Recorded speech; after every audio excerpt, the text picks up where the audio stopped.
Okay, let's dive right into today's explainer because we are looking at a deeply fascinating philosophical mystery laid out in our source text. We're going to follow two characters, Kyle and Alara, as they stumble upon what they describe as a hidden architecture within our mental health system. It's kind of like a giant puzzle. The text frames how we process our inner lives as this epic clash between two massive opposing paradigms. So we're really being asked to examine the very foundation of how society treats human struggle. Is your suffering just a glitch? I mean, wow. It's a really powerful Socratic question to kick things off. The source challenges us right out of the gate. Is our modern, super-medicalized approach to mental health actually designed to help us, or is it inadvertently making us forget who we even are? Are we just fixing a mechanical error, or are we completely ignoring a much deeper message from within? To get a grip on this, the text introduces an allegorical force called the Darkitect. And its approach is cold, it's clinical, and honestly, it's highly persuasive. The Darkitect essentially whispers, what you feel is not yours to face. It is something that happens to you. You are innocent. Take this. Alara, one of the characters we're following, argues that this represents a literal administrative takeover of the human soul. And the crazy part? It's a scheme that doesn't operate in the shadows. It's happening right out in the open, in everyday clinics, consulting rooms, and mainstream mental health campaigns. Section 1. Erasing the inner choice. Now, what's really interesting about this slide is how we actually got here. This source traces a profound historical and honestly linguistic shift in how society views human struggle. Think about the vocabulary we use. On one hand, we have the old language, right? Words like neurosis, conflict, guilt, responsibility. This was the classic Socratic and Freudian view that our symptoms are actually meaningful messages.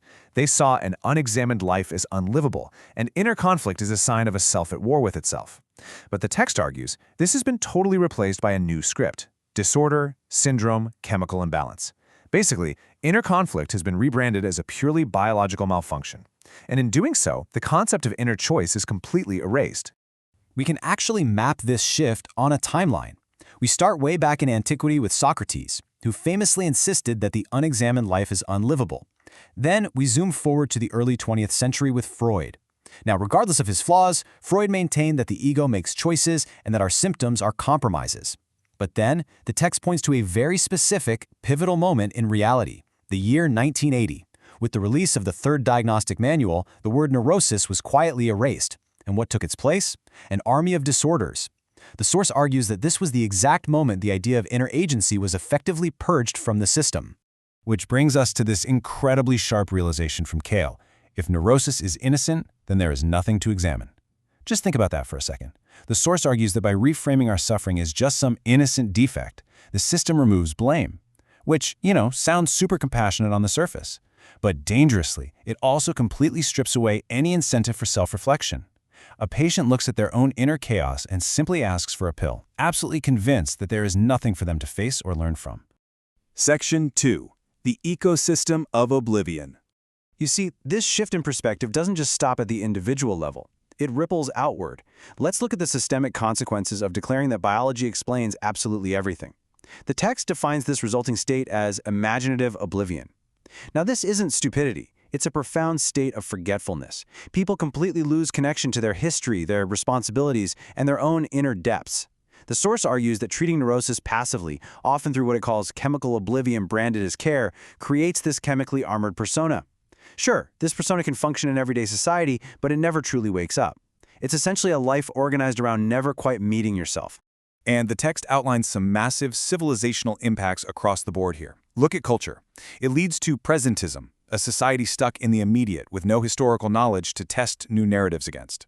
In education, it creates a system rooted entirely in distraction rather than remembrance. And politically, well, it turns into a mesmerizing circus.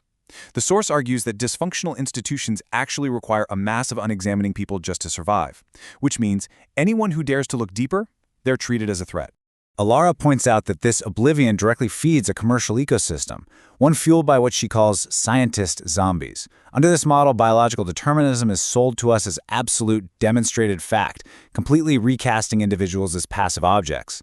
These so-called scientist zombies deny human agency in their theories, even while they exercise it in their own practical lives. And of course, the market follows suit. Insurance structures only reimburse chemical solutions, and pharmaceutical marketing masquerades as public health. The text suggests it's an entire massive business model profiting off individuals actively avoiding self-confrontation. Section 3. The counter-movement. The Watcher. But thankfully, the source doesn't leave us in the dark here. In direct response to the Door Architect, we're introduced to a warmer, deeply personal counter-movement, imaginative remembrance. This is the courage to remember that you are, at least in part, the author of your own inner life. It's this liberating, though, definitely uncomfortable idea that your pain might actually be a meaningful signal. Like, what if that anxiety is a signal about a life unaligned with truth? Or what if depression is actually grief for a self you've abandoned? So how does this Watcher practically show up in our lives, in therapy rooms, or maybe those deep late-night conversations? Well, the text outlines a few Socratic steps. First, you have to tolerate your discomfort long enough to follow it to its source. Step 2, flat out refuse to hand your soul over to administration. And finally, step 3, which is probably the biggest shift, you have to change your inner dialogue. Instead of desperately asking, how do we stop this feeling, you pause and ask, what is this feeling trying to say? Now, it's absolutely crucial to note here that the Watcher does not deny biology or trauma or genuine illness. It doesn't shame people for suffering, not at all. Instead, it posits that medication may help you stabilize, but the deeper work is yours.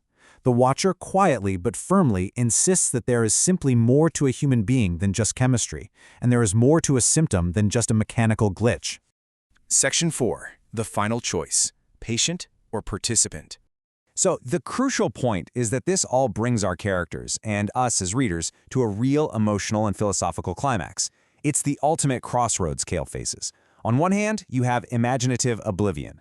That's the architect's curated fantasy, where life is just a glitch to be medicated, and you get to remain totally innocent but completely inert.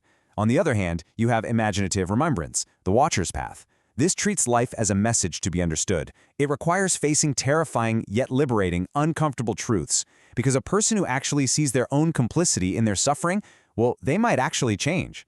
Which leaves us with the text's final, lingering question. Will you be a patient or a participant? The source strongly suggests that the next chapter of this isn't fought in research labs or parliaments. It's fought in how we each answer this simple question. Will you stop treating your life as a glitch and begin treating it as a message? That is definitely something to think about until our next explainer.